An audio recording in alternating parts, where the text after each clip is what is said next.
Hello, a very good morning and welcome to the Kickstarter discussion here on Morning at NTV. That's the hashtag on Twitter, Morning at NTV. The discussion is big. You can be part of it. As I always say, the policymakers are watching, and of course your views matter in as far as national transformation and of course defining the next chapter that Uganda takes is concerned. We are now joined by Ivan Otim, coordinator for the Youth Coalition for Electoral Democracy, and Mr. Michael Aboneka, an advocate. They will be helping us understand the dynamics around freedom of expression in the country and the laws that govern that space. Gentlemen, a very warm welcome to Morning at NTV. Thank you, Chris. We're happy to be here. Yes. Now, according to Civicus One Monitor, the civic space in Uganda is categorized as repressed. Now, being repressed means there's a lot of action that comes down from the state or state actors to the civil society in terms of what they say, when they say it. It is understood that active individuals and civil society members who criticize power holders risk surveillance, harassment, intimidation, imprisonment, injury, and in very absurd terms, death sometimes. That's a very grim spectre, and of course the gentleman with me will help us understand exactly where we are. But let me first ask, what is the Civicus One Monitor, and what does it entail in this particular space and for this morning's discussion? Thank you. So Civicus does what we call monitoring of civic space. And what is civic space anyway? Is that citizens in Uganda or in the world are able to freely organize, to freely participate in affairs, to freely associate, and that they can express themselves. That's right. So you mobilize yourselves, you come together in order to voice out your concerns. Now, any country in the world that allows that, then we say their civic space is open. Any country that actually makes that not possible, then it is regressive.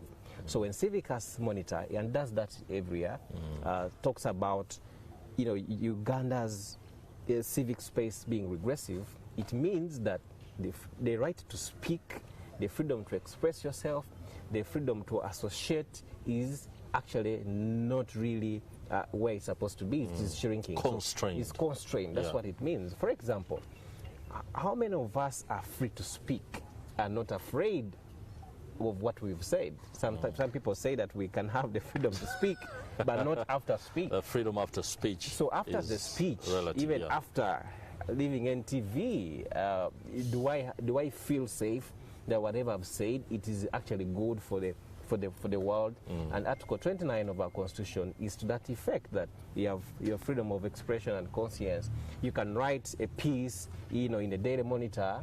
You can come to NTV like I'm doing and express your views. People have expressed their views through elections, like in Soroti. So all that are looked at, and I want everyone to make an introspection.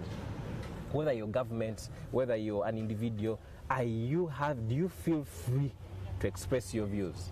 That even be it on social media, be it in a village meeting, be it in a clan meeting, be it in your church, are you able to put up your hand and say, I have not understood this point? Understood this point. So you bring in the aspect of a clan meeting, a village meeting. I will just briefly digress from the conversation and say, for example, is it a case of repression? For example, if in the clan meeting you can't speak because either your voice is constrained because of connotation of coin. We are told when you don't have the money, you don't speak, and you have to wait for the guy who has money. Is that repression and something we should pay concern to? Yes, it is, because you see, a society that does not allow debate, that does not allow the dissent, is actually is planned out for doom.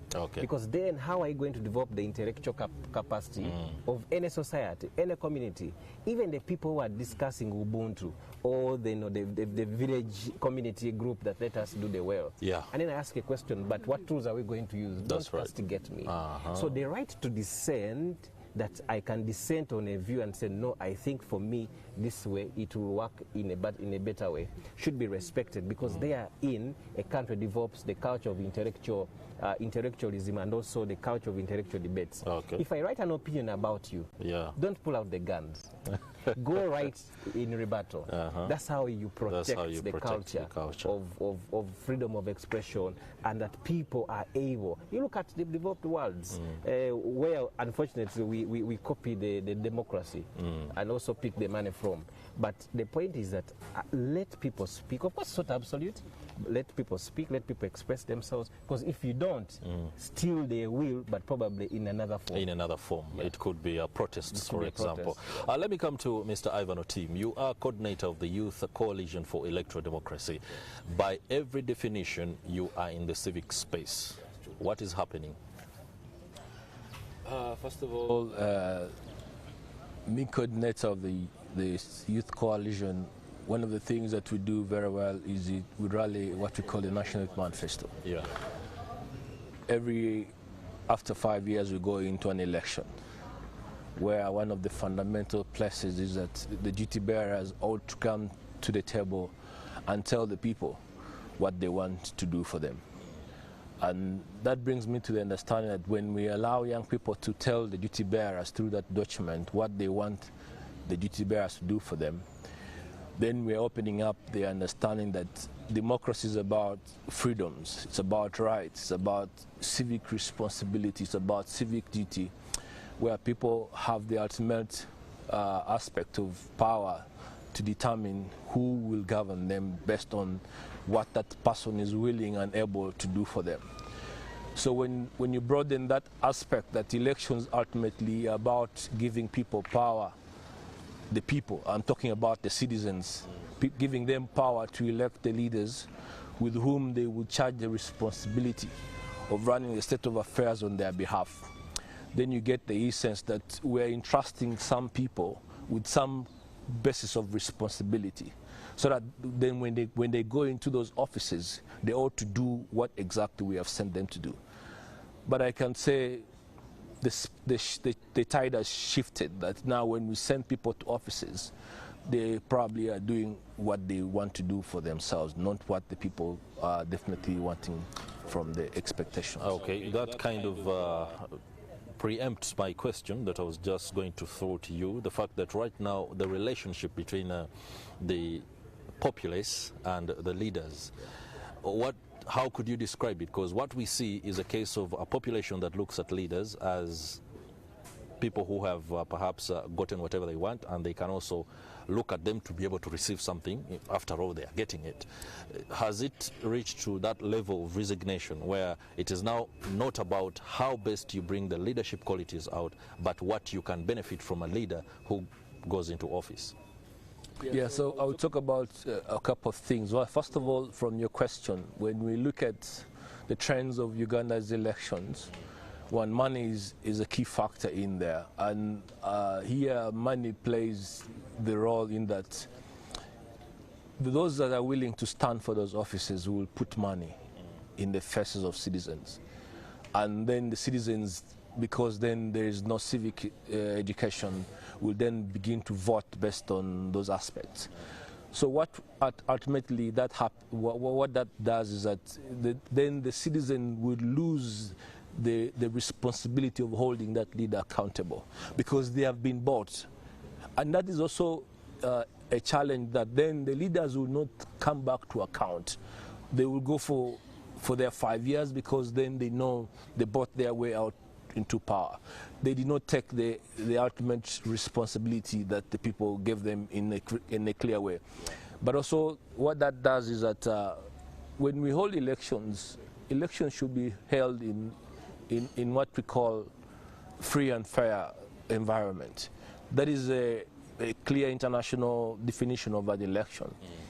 So when we have elections being commercialized in that regard, we then cease to hold them in that free kind of environment, where then the people that are choosing have the ultimate free environment to make that choice of what leaders they would want or they expect to be in leading them on so many issues. Yeah, but again, also when you look at the whole framework of governance and democracy, we cease to see a complete disconnect between what electoral democracy ought to deliver to us and what and what we are seeing. We are seeing now that people are taking up these positions for themselves and not taking these positions for leadership.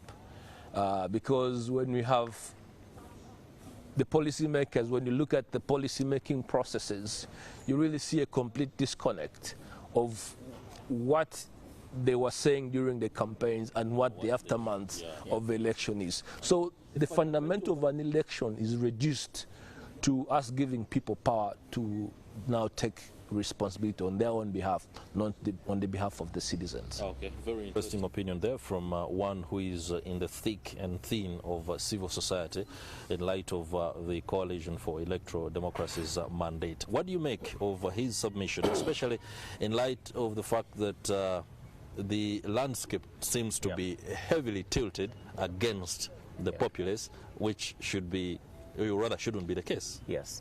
And I keep wondering in this country that does it bother anyone that the cost of a by-election is not just in money?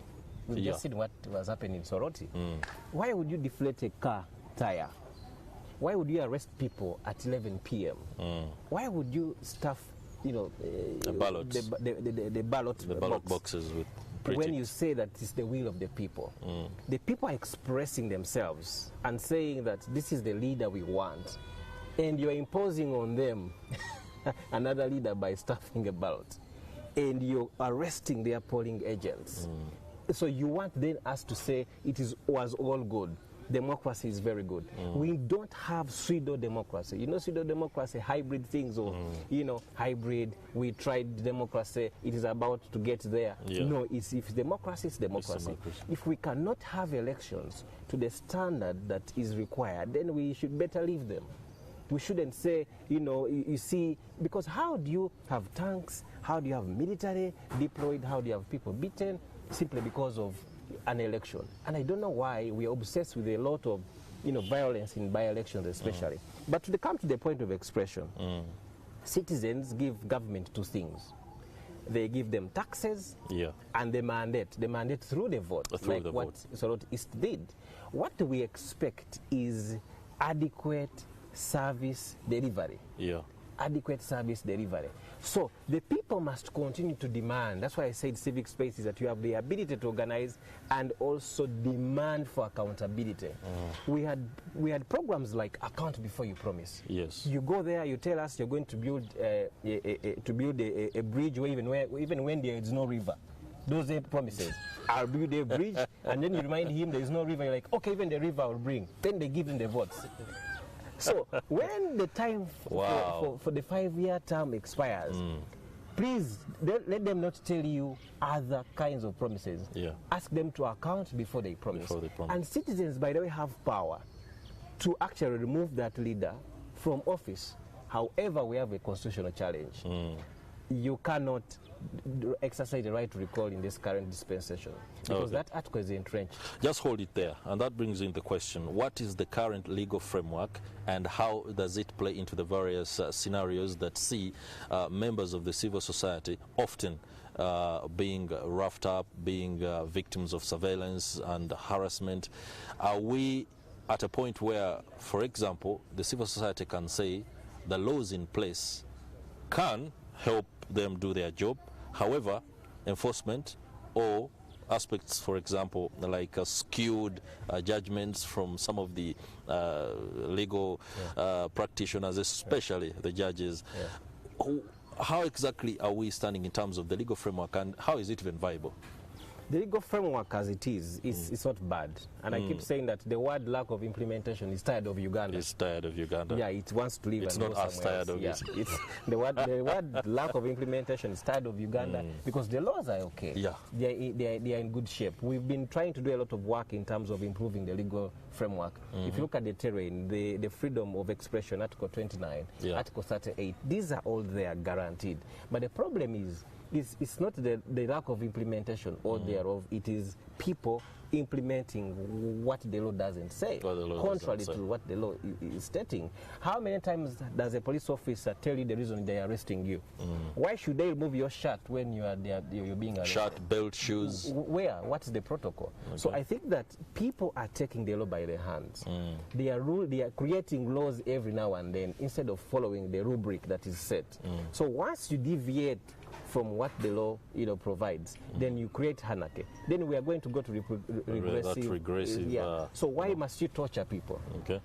And then you're not accounting. Why must we have a situation where it is either a war or no discussion at all? Well, that's very poignant. Allow me ask you this question, because what we are dealing with right now is a transition for one of the leading politicians in the country, Democratic Party President Norbert Mao. He's now the new Minister for Justice and Constitutional Affairs. He's a lawyer and very acclaimed at that. He's also a distinguished governance expert and administrator, given his exploits as chairman of Gulu district. Do you see a new dispensation within the justice system with Norbert Mao at the helm?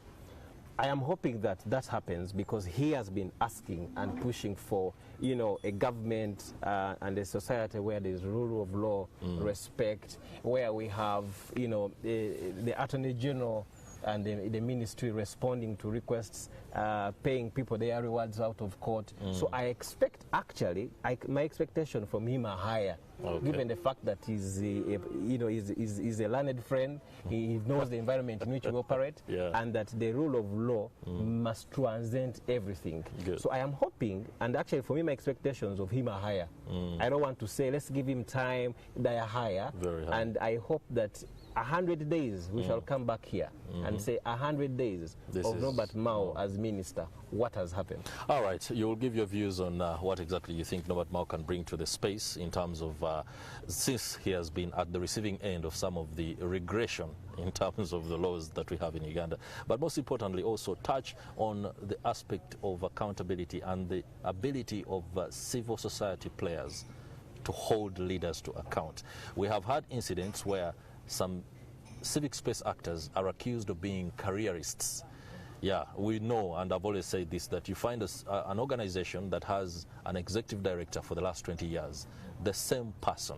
Now, it is difficult to tell a country that you're pushing an agenda that requires transition in power and leadership when you are the one holding a position in an organization, an NGO, for 20 years. How do we walk the tightrope of accountability and then preaching that very accountability to the population? Yeah, let me start with the latter. So here you have an outlook where civil society has been on the forefront of asking government to account.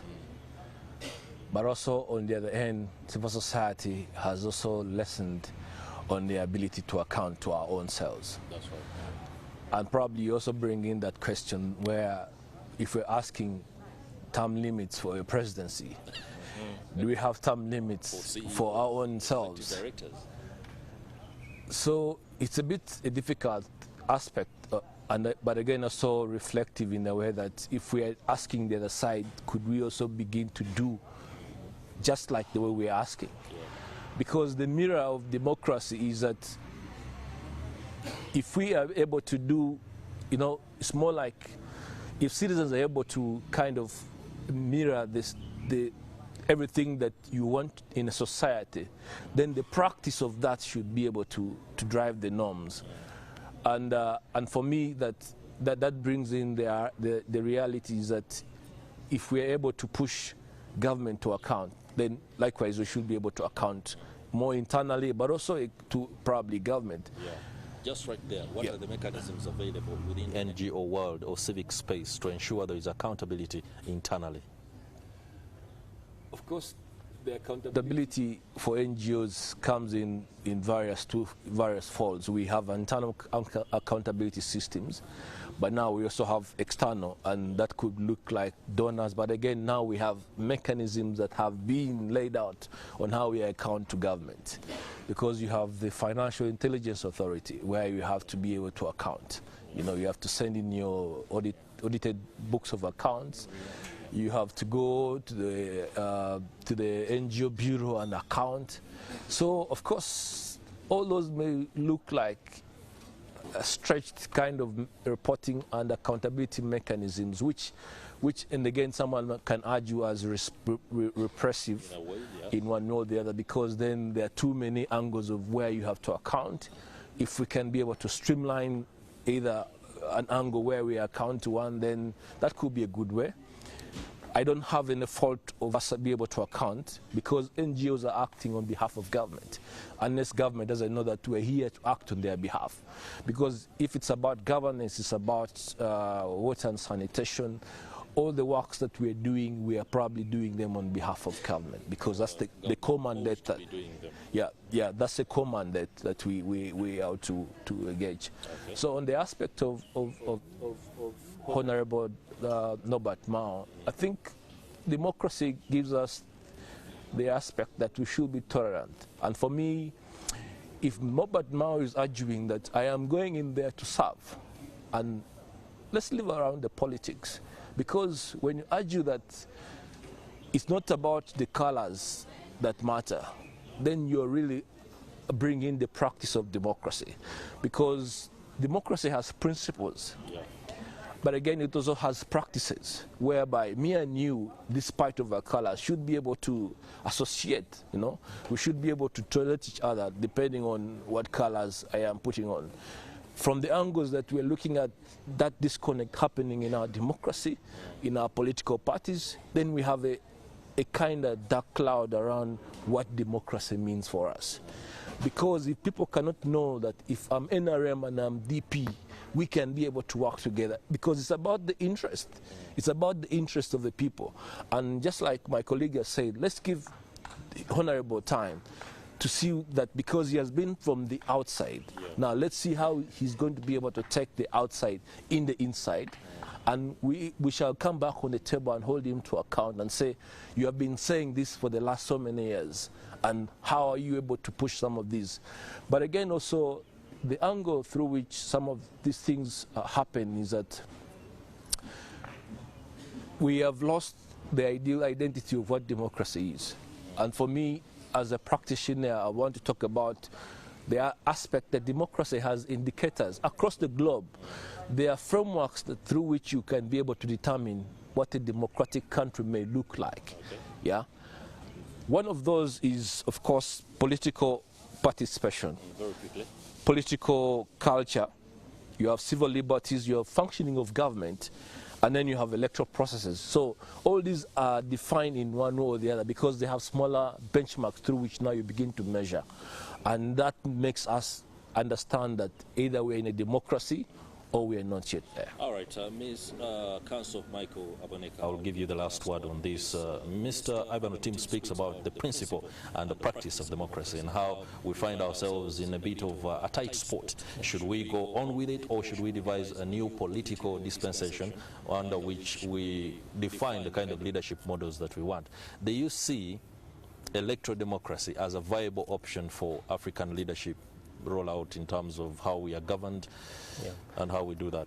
I think we've for a long time said, let's African problem, African solutions for African problems. We even have the African Chat on the elections and democracy and election and governance, which I've worked on for a number of years, yeah, which Uganda actually has even failed to ratify. So I wonder if this does not work for us. I think it is time for us to craft our own democracy and say, this one works for us, this one does not. Okay. Let's have the national dialogue, and I hope Norbert Mao will bring it. There you have it. National dialogue. Let's have the national dialogue on these issues, on what kind of system do we want. If it means we change the constitution, we change it. Or if it means we go back to our chiefs and kingdoms and chiefdoms, we go back. Gentlemen, many thanks. Michael Aboneka, an advocate. Thanks for your insight and perspective on this very pertinent discussion. As well, Ivan Otim, the coordinator for the Youth Coalition for Electoral Democracy. Yeah. Many thanks for joining us on the show. Thank you. It's been a pleasure having your company. That will do it for the Kickstarter discussion. But morning